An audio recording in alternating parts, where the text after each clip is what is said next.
In this video, we're going to use the sum difference formulas to find exact values of trigonometric functions from 6.5. I'm going to cover this topic in two parts. So let's go ahead and get started with reviewing the sum difference identities, sine of, and I'm going to use alpha and beta. Alpha plus or minus beta is equal to sine alpha cosine beta plus or minus cosine alpha sine beta. Cosine of alpha plus or minus beta is going to be cosine alpha cosine beta. Sign changes from what it was over here, so that's minus plus sine alpha sine beta. And then tan alpha plus or minus beta is equal to, in the numerator, tan alpha plus or minus tan beta over 1 minus plus, so sign changes down here, tan alpha times tan beta. I'm going to be using those to solve some problems here. Our first one is like 6.5.13 and asks us to find the cosine of 165 degrees. Pick your favorite angles that add together to 165 degrees, or subtract to give you 165 degrees that are on your unit circle. For instance, I'm going to use 135 degrees and 30 degrees. So cosine of 135 times cosine of 30 minus sine of 135 sine of 30 is going to be, now think about 135 as a 45-degree angle in quadrant 2, so cosine is negative and sine is positive.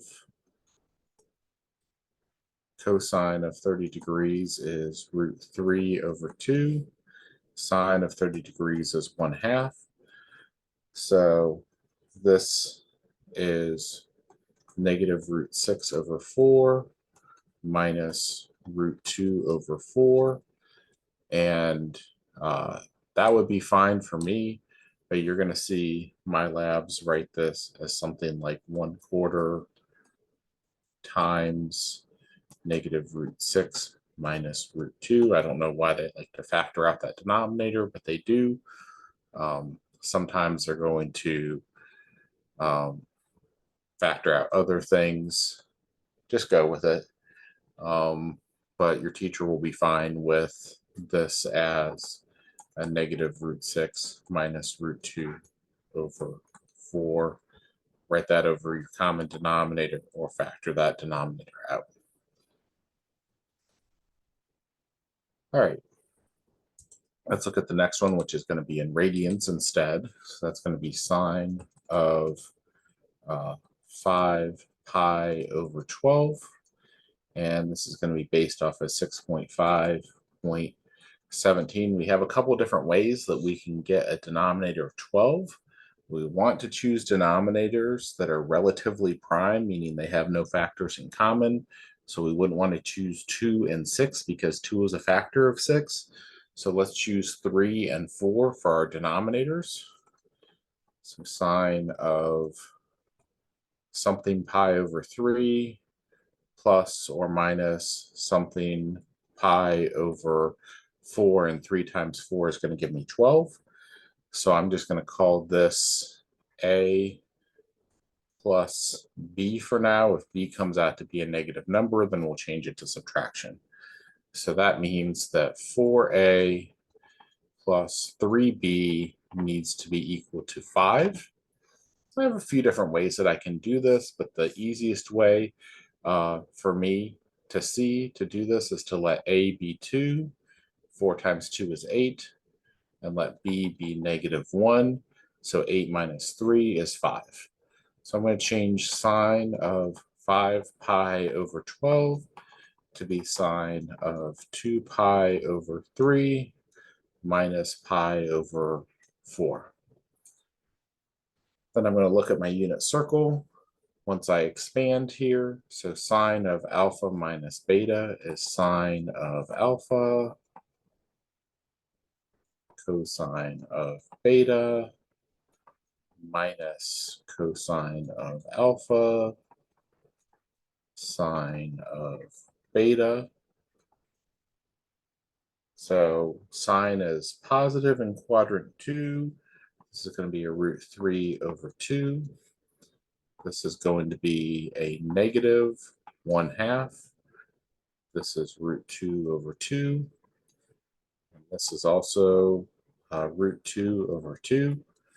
So this is root 6 over 4 plus root 2 over 4 is going to be 1/4 of root 6 plus root 2.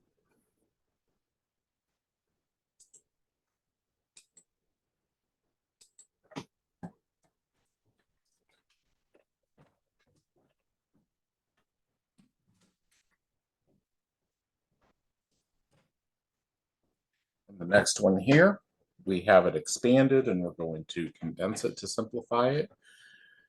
So we have sine of 25 degrees, cosine of 35 degrees, plus cosine of 25 degrees, sine of 35 degrees.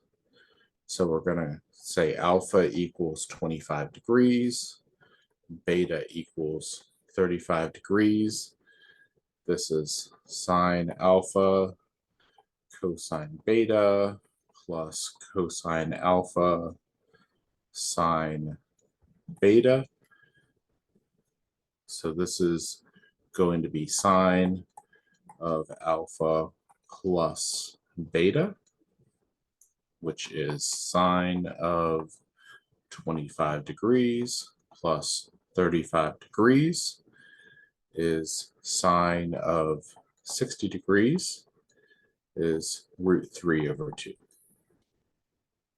That was like 6.5.25.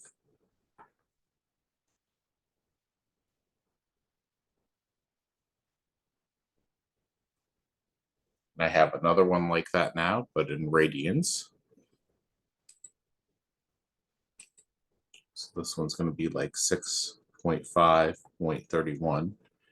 And it's sine of 5 pi over 12, cosine of 7 pi over 12, minus cosine of 5 pi over 12, sine of 7 pi over 12. And so if I replace alpha and beta here, this is sine alpha minus beta. So sine alpha minus beta is sine of negative 2 pi over 12 is sine of negative pi over 6 is negative sine of pi over 6 by my even odd identities is negative 1/2.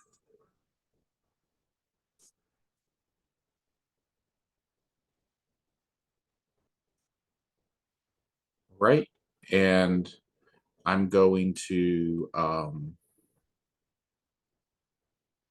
stop there.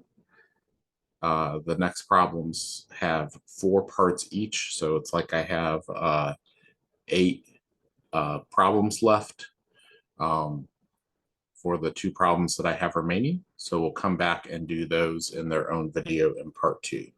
So see you next time for the second half of this topic.